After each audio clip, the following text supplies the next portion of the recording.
Spring in Humboldt, you can just feel this rhythm building as everything just explodes into life. It's that kind of forever promise of the next season that I think every farmer has followed their whole career. Just the potential that exists right now is so exciting.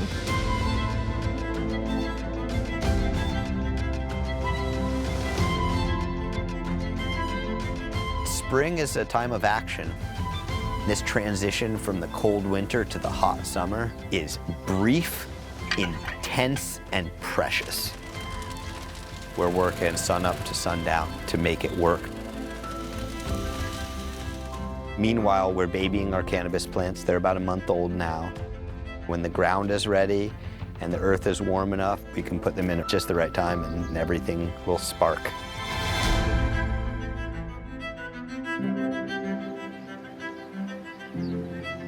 There's an essence to spring that is palpable. All the flowers go off and the bees are out. You see everything really just start to jump.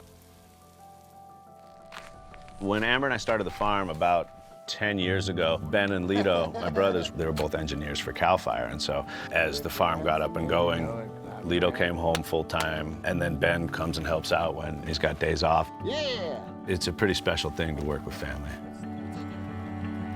I came into Casey's family, which is an eccentric group of lovely people.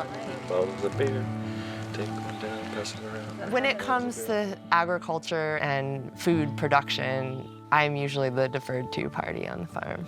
We gotta hoop in. Casey calls me the boss lady. Water them in. You know, when Amber and I first got together, she said, I'll teach you some things about farming. And she did.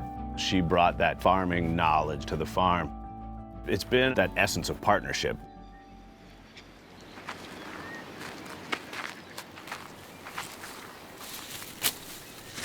We are chopping and dropping our cover crop. We've got fava, vetch, clover. What else do we have in here, Darwin? Oats. Oats, yes. And we're gonna try to chop this up, break it up so it can break down. The earthworms will actually come up out of the ground and within a couple weeks break all this down into compost and leave behind their earthworm castings, which is so microbial rich, it's unbelievable. They do all the work for us. The whole philosophy that we are growing by is to really let the natural forces guide us, looking at nature and seeing what it provides.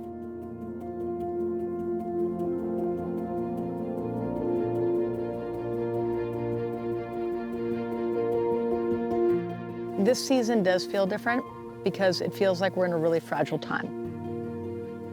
There are a lot of small farmers that are not going through this passage. It's the cost of compliance. It's the challenge of the regulatory process. Legalization has meant learning a whole new skill set.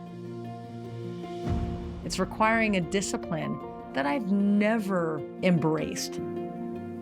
But we're guided by a sense of purpose in this and feeling like if we don't do it, who is? Who's going to provide cannabis the way that we grow it? It's a time where so many people are dropping out that that's exactly the reason to stand.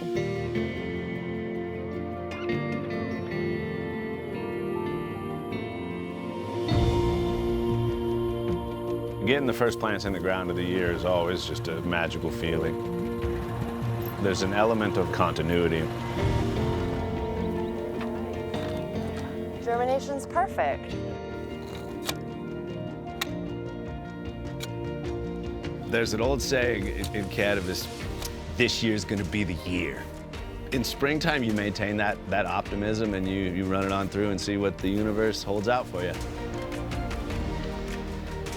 First plant of the year. Great success. Here we go. Game on, ski.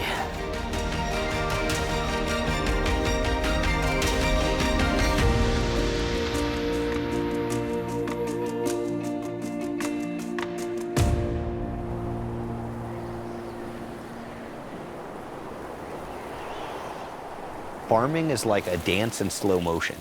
You have this dance with the seasons. You get to anticipate each other's moves. We usually get some moisture in May, but not like a heavy, heavy rainfall like this. Plants are kind of getting battered by the rain this week, and it makes them sturdy, so a little rain won't hurt them. Sometimes in the spring when we're working 10, 12-hour days, day after day after day, having a rainy day is just a lovely respite from that. It's a really nice chance for me to spend a little time inside with my family, get to work on building a fire with my kid and have those moments. Cool.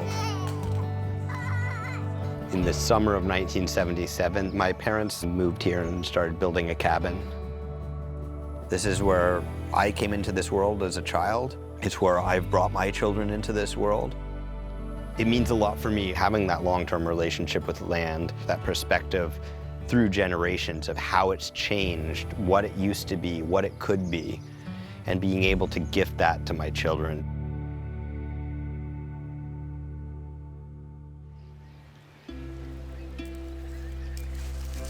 Doing weekly farmers markets gives us a connection to the community, and it's also a little extra income every week from whatever we can eke out of the land, I love growing all kinds of things, so it's nice to have the opportunity to share some of the bounty. We've worked really hard to have the focus of our children's childhood be on dirt and be on food, and having this relationship with community where we are going to farmers market where they can understand being of service to people and understand being of service to the natural world.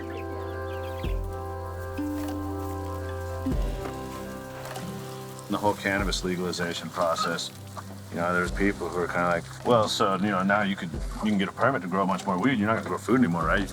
Well, no, we like the amount of cannabis we grow. We like the amount of food we grow. We want to be food farmers, and we also want to be cannabis farmers.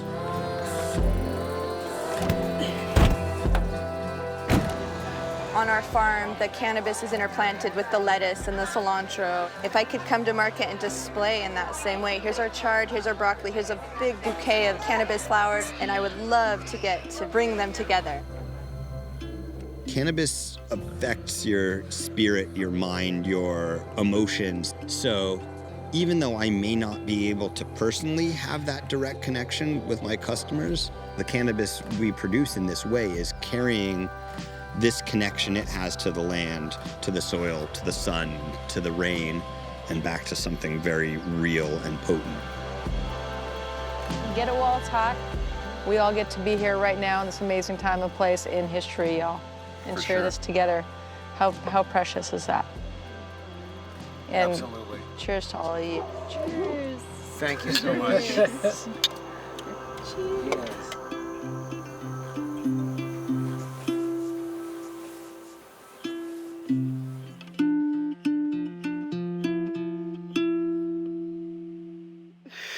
Oh man, everything's connected to everything.